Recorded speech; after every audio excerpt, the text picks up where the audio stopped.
ಲೋಕಸಮರದಲ್ಲಿ ಮಂಡ್ಯ ಅಖಾಡ ಮತ್ತೊಂದು ಮಹಾಯುದ್ಧಕ್ಕೆ ಸಾಕ್ಷಿಯಾಗುವುದು ಬಹುತೇಕ ಫಿಕ್ಸ್ ಆಗಿದೆ. ಈಗಾಗಲೇ ನಾನು ಮಂಡ್ಯ ರಾಜಕಾರಣ ಬಿಡಲ್ಲ ಎಂದು ಹಾಲಿ ಸಂಸದೆ ಸುಮಲತಾ ಹೇಳಿದ್ದಾರೆ. ಸುಮಲತಾ ಹೇಳಿಕೆ ಬೆನ್ನಲ್ಲೇ ಕುಮಾರಸ್ವಾಮಿ ಗೇಮ್ ಪ್ಲಾನ್ ಚೇಂಜ್ ಮಾಡಿದ್ದು ಎಚ್ಡಿಡಿ ಕುಟುಂಬದ ಅಭ್ಯರ್ಥಿಯೇ ಮಂಡ್ಯದಲ್ಲಿ ಸ್ಪರ್ಧೆ ಮಾಡುವ ಸಾಧ್ಯತೆ ಇದೆ. ಹೀಗಾಗಿ ಸುಮಲತಾ ಆಪ್ತ ಸಚ್ಚಿದಾನಂದ ಜೊತೆಗೆ ಬಿಡದಿ ತೋಟದ ಮನೆಯಲ್ಲಿ ಮಾತುಕತೆ ನಡೆಸಿದ್ದಾರೆ. ನಮ್ಮ ಜೊತೆ ಇರಿ ಬ್ರದರ್ ಎಂದು ಮನವಿ ಮಾಡಿದ್ದಾರೆ.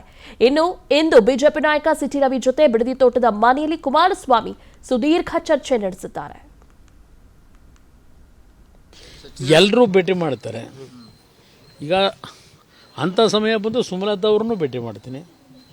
ಅವರು ಬಿ ಜೆ ಪಿನಲ್ಲೇ ಮುಂದುವರಿಯೋದಾದರೆ ಬಿ ಜೆ ಪಿಯ ಪರವಾಗಿ ಅವರಿದ್ದರೆ ಅವ್ರನ್ನೂ ಭೇಟಿ ಮಾಡ್ತೀನಿ. ಏನು ನಾವೇನು ಇಲ್ಲಿ ಇಂಥ ಕ್ಷೇತ್ರದಿಂದ ನಾವು ನಿಲ್ತೀವಿ ಅಂತ ಹೇಳಿದ್ದೇವ, ಇಲ್ಲ ಇಂಥವ್ರಿಗೆ ತೊಂದರೆ ಕೊಟ್ಟು ನಿಲ್ಲಬೇಕು ಅಂತ ಇದ್ದೇವ, ಯಾವುದು ಇನ್ನೂ ನಾವು ಚರ್ಚೆನೇ ಮಾಡಿಲ್ಲ.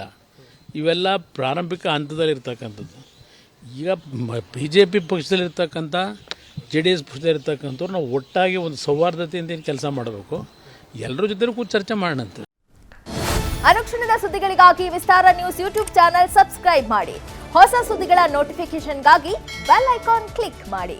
ಲೇಟೆಸ್ಟ್ ಅಪ್ಡೇಟ್ಸ್ಗಾಗಿ www.vistaranews.com ವೆಬ್ಸೈಟ್ಗೆ ವಿಸಿಟ್ ಮಾಡಿ. ಅಂಗೈಯಲ್ಲೇ ಜಗತ್ತಿನ ಸುದ್ದಿ ತಿಳಿಯಲು ವಿಸ್ತಾರ ನ್ಯೂಸ್ ಕನ್ನಡ ಆಪ್ ಡೌನ್ಲೋಡ್ ಮಾಡಿ.